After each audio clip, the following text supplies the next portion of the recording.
How people react after a breakup. By the way, you can avoid a heartbreak, but you can't avoid a breakup, because a breakup is highly dependent on the other person. You have no control over it. If they decide to walk away, you have no control over it. But a heartbreak is highly dependent on how you respond and how you react after a breakup. It's up to you to decide. If you respond well, you won't experience a heartbreak. If you react, you will experience a very serious heartbreak. So I want to share with you 4 ways in which people respond to breakups. Now, the first way is something that is called retreating. People tend to pull back. This is where they sink into depression. This is where they isolate themselves. You don't want the rest of the world to see you. You just want to be alone. You want to walk in that stress alone and alone. But listen, during that time, I know it's a period of stress and it's very traumatizing, because you feel like the world should actually swallow you and you wish that this never happened, and you have a lot of anger, bitterness and pain towards your partner. At this point, this is where you seek the mercies of the Lord and tell the Lord, heal my soul. The Bible says in Psalm 6 verse 2, have mercy on me, O Lord, for I am weak. O Lord, heal me, for my bones are troubled. My soul also is greatly troubled. But you, O Lord, how long? Return, O Lord, deliver me. Oh, save me for your mercy's sake. At this point, you are at a place where you feel like you just need the help of God. You feel like you can't make it. There are people who even start contemplating suicide at this point. Then there are other people that respond to breakups by something called revenge. These are people who feel like you have really done a very bad thing towards me.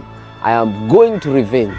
I am going to get into rebounds. These are people that now sink into drinking. They get into alcohol. They go into parties. They will do all the craziest things that you have ever thought. They will look for other people's husbands.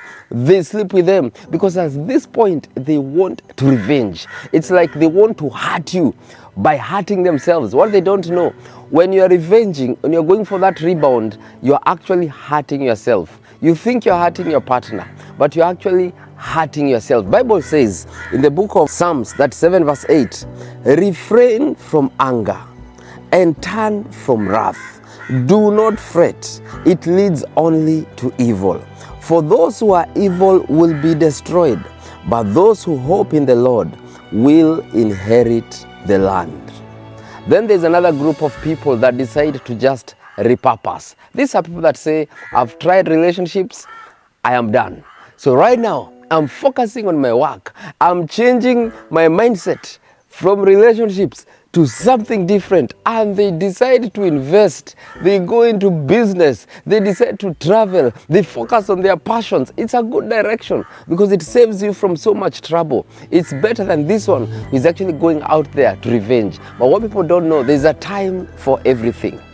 You're trying to run away from your pain until you heal, until you get through the whole process.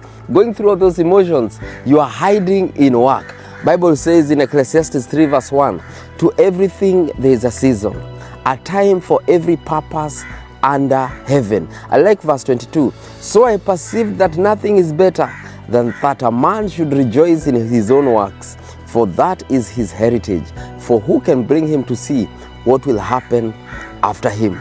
Now, the fourth one, this is what I recommend everyone. These ones recuperate. These are people that decide to actually heal. These are people that decide, you know what? It has happened.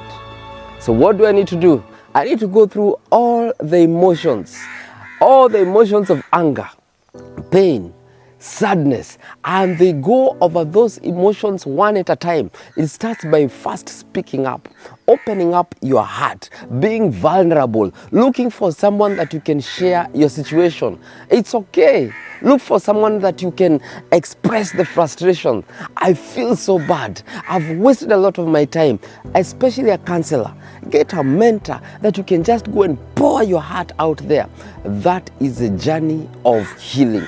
Number 2, you need to get to a state of forgiveness.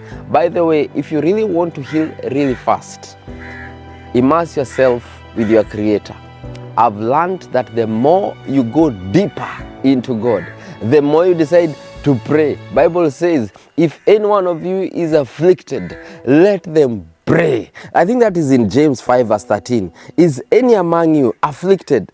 Let him pray. When you allow Jesus into your life at that point, by the way, maybe it's God trying to get your attention. This is a time that you decide, instead of getting lost like Jonah, and sometimes a relationship could be the fish that will swallow you so that you can get the attention of your Creator. This is a time that you immerse yourself. You pray as hard as you can. Go to church as many times as you can. Go for those prayer mountains. My friend, that is how you are going to heal so fast, because you are allowing only God. By the way, there's only one person that heals broken hearts. Only Jesus. Bible says that he heals the brokenhearted. I think that's Psalms 147 verse 3. He heals the brokenhearted and binds up their wounds. Now, the other thing you need to do during this time, the best thing you can do to yourself is maintain sexual purity. If you want to heal so fast, avoid entanglements at this point. During this period that you're trying to figure out what's the next way forward, this is the time to avoid having sex with random people. I know you're used to having sex in your marriage, but now there's a breakup. You need to maintain sexual purity. You'll be shocked how fast you're going to heal. You'll be shocked at how things will start changing. You'll be shocked at how those dark moments become joy in the morning, because you have shown yourself that you're maintaining a pure heart. Even when it's difficult, you still look up unto the Lord. I love this version, Proverbs 19 verse 11. It says, a person's wisdom yields patience. It is to one's glory to overlook an offense, which means you need to start forgiving the people that hurt you, because the more you carry the pain, the more you carry the anger, the more it keeps frustrating you. In fact, you start rotting yourself. You think the other person is hurting when you're angry. My friend, let go of the pain. Cast your burdens unto Jesus, and you'll notice how it will be lighter. You'll feel even better. Let me read this one. Philippians 4 verse 6.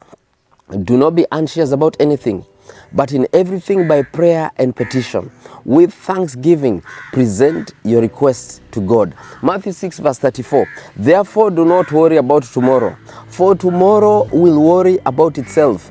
Each day has enough trouble of its time. Live each day at a time. Stop overthinking. What am I going to do now with my children? How is my future going to look like? How am I going to raise these children alone? Stop overthinking those things. Think about today. Do you have enough resources for today? Eat as much as you can and sleep and rest. Then tomorrow you'll wake up and think about tomorrow. Don't worry. Each day God will ensure that He provides and makes the path easier for you. The path of a righteous person keeps shining brighter and brighter. Today might look dark, but tomorrow will be brighter.